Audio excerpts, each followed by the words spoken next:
दोस्तों, आज मैं आपके लिए एक बार फिर एक संत वसंतानंद जी और सूखे तालाब के चमत्कार की कहानी लेकर आया हूं।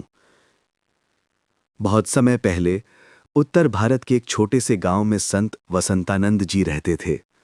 लोग उन्हें दूर दूर से आशीर्वाद लेने आते और कहते थे, संत जी आपकी दया से ही हमारे जीवन में उजाला है।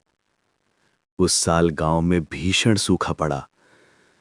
सूरज ऐसा जलता कि धरती से धुआं उठता प्रतीत होता। खेतों में फसलें मुरझा गईं, गाय भैंस प्यास से थरथरा रहे थे और गांव के तालाब में बस सूखी मिट्टी ही बची थी। लोग निराश होकर गांव के चौपाल में जमा हुए और बोले, अब तो भगवान भी भूल गए हैं हमें, क्या होगा हमारी हालत का। तभी संत वसंतानंद जी शांति से आए। उनकी आंखों में असीम विश्वास और चेहरे पर मधुर मुस्कान थी। उन्होंने गांव वालों को देखते हुए कहा, मित्रों चिंता मत करो, ईश्वर हर समय हमारे साथ हैं। हम बस उनका हाथ पकड़कर चलना सीखें। संत जी गांव के सबसे बड़े सूखे तालाब की ओर गए।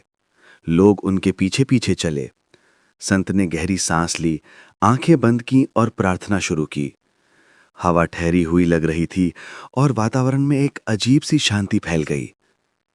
कुछ मिनटों बाद संत ने धीरे से अपनी दाढ़ी से मिट्टी में हल्का छेड़छाड़ किया। तभी तालाब की सूखी मिट्टी में छोटे छोटे पानी की बूंदें टपकने लगीं। पहले तो कुछ बूंदें, फिर धीरे धीरे तालाब में पानी भरने लगा। गांव वाले अचंभित रह गए।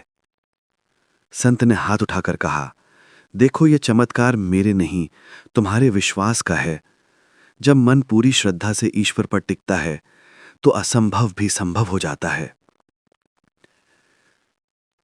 कुछ ही समय में तालाब भर गया और उसमें मछलियां तैरने लगीं। गांव वालों ने खुशी के आंसू बहाए। बच्चे तालाब के किनारे खेल रहे थे। किसान अपने खेतों में पानी भरने लगे और गांव में फिर से जीवन लौट आया। उस दिन से गांव वाले समझ गए कि सच्चा विश्वास और भक्ति चमत्कारों का मार्ग खोलते हैं। संत वसंतानंद जी की भक्ति और उनके साथ ईश्वर का रहस्य उनके हृदय में हमेशा जीवित रहा और आज भी उस तालाब के किनारे लोग कहते हैं, जो विश्वास के साथ आया उसकी कठिनाई दूर हुई।